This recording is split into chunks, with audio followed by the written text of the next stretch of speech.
পাঁচ ওয়াক্ত নামাজ পড়ি, কিন্তু আমি খুব অসুস্থ।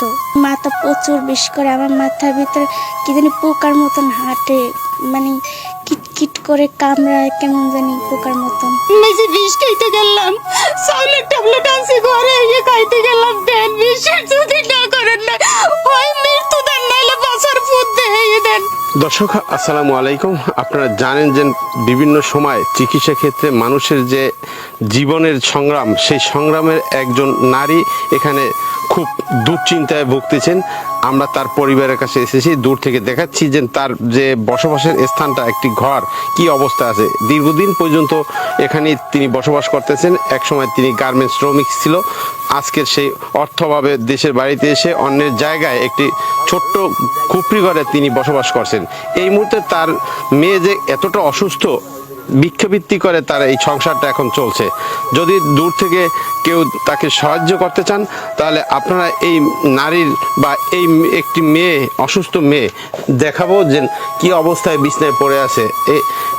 একটি দুরারোগ্য রোগ, ক্যান্সারে আক্রান্ত এই মেয়েটিকে সাহায্য করার জন্য আপনারা এগিয়ে আসেন, তাহলেই সে আবার পূর্ণাঙ্গ জীবন পেতে পারে। তো তাকে বিভিন্ন সময় ডাক্তার দেখানো হয়েছে। সেই ডাক্তারে বলেছে যদি সুচিকিৎসার মাধ্যমে তাকে তার পিছনে অর্থ ব্যয় করতে পারে, তাহলেই এই রোগী সুস্থ হতে পারে। আমরা শুনবো তার জীবনের কাহিনী এবং তার দারিদ্রতার কাহিনী। 3-4 মাস ধরে অসুস্থ, মানে দূরে দূরে সাহায্য চাইছি, এমন কোনো মানুষ নাই যে সাহায্য না চাইছি আর না ঔষধ খাইছি। আর ঔষধ খাইতে পারিনি। একটা পাতার দাম 800 টাকা, কি দেখাম।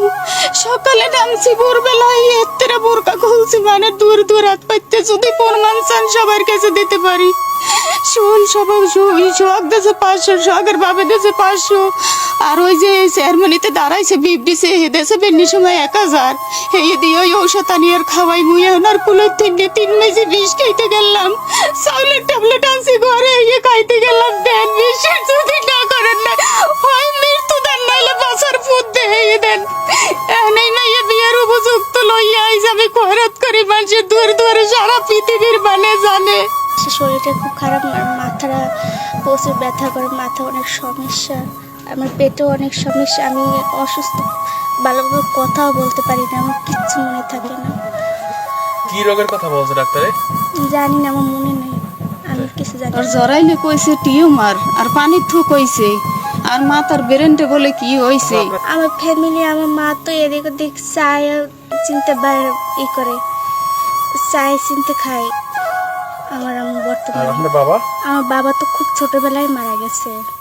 আমার আম্মু আগে চাকরি করতো, তখন আর চাকরি করতে পারে না, দেশের বাড়িতে আসছিল, গার্মেন্টসে চাকরি করতো। আচ্ছা, আপনি অসুস্থ ছিলেন কবে থেকে? আমি অনেকদিন থেকে 3-4 মাস।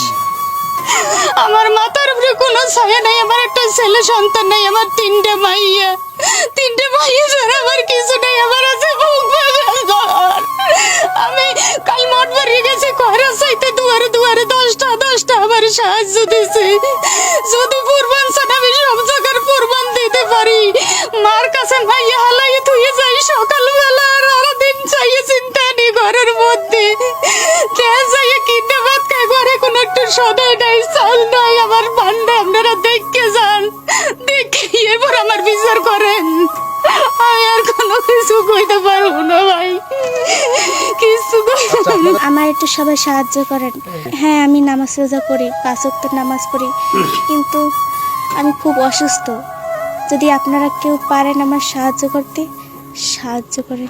প্রবাসের ভাইদের উদ্দেশ্যেই আমি বলতেছি। মাথায় ব্যথা করে নাকি? হ্যাঁ, আমার মাথা প্রচুর বেশ করে, আমার মাথার ভিতরে কি জানি পোকার মতন হাঁটে, মানে কিটকিট করে কামড়ায়, কেমন জানি পোকার মতন। আমার তো সবারই আছে বাসার ইচ্ছে, কিন্তু এভাবে জীবন কি আর চলে? স্বামী, প্রথম স্বামী মারা গেছে, জ্ঞান পরা বাড়ি, এই পর নিহে বইছি, এই ঘরে এই স্বামীর ক্যান্সার হয়েছে, পাও কাটতে হালাই দিয়েছে, 2টে বউ ঢাকা শহর। হে আমাকে খান পরন কিছু দেতা না, আমি আজীবন চাকরি করে খাইছি। সমস্ত মানুষে জানে, দেশবাসী মানুষে জানে আমি কিভাবে খাইছি। আমি চলার মতন কোনো লাইন নেই, আমি চলতে পারি না, আর চলতে পারি না। আমার মায়ের জড়াইলে কয় টিউমার, পানির তো কইছে, মাথার বেরেন্টের সমস্যা, ডেলি 2000 টাকার ঔষধ খাওয়ার লাগে, ওই তো সামনে ঔষধ। আমি আর চালাইতে পারি না দাদা, চালাইতে পারি না, খাইতে পারি না, একটু কাপড় চাপড় আনলে না সাহায্য চাইয়া, ফেদেটা চাইয়া একটু পোশাক দিছি। সমস্ত মানুষে জানে আমি কষ্ট না করছি, এমন কোনো মানুষে জানে না।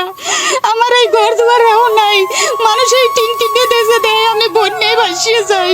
ওই সাপায়ের থেকে আমার টিন কিনে দিয়েছে, দেই ঘরটা চাইছি, এখন পর্যন্ত বেড়া লাগাইতে পারিনি। দেখেন সত্য কোনটা মিথ্যে কোনটা দেখে যান, আপনারা দেখে যান, নাইলে কিছু কিনে দিয়ে যান, খাইয়ে তেনে মাইছি ঘুমাইতে, এছাড়া কোনো পথ নাই। আর আমার ভাই বাড়তি সম্পদ নাই যে আমারে খাওয়াইবে, এরাই খাই খুব কষ্ট করবে। এই দাদাষ্টের মাইয়া আমি কেটে আপনারা দেশে আমি বলতে পারি না, মাত্র সত্যি মাথায় কিছু মন থাকে না।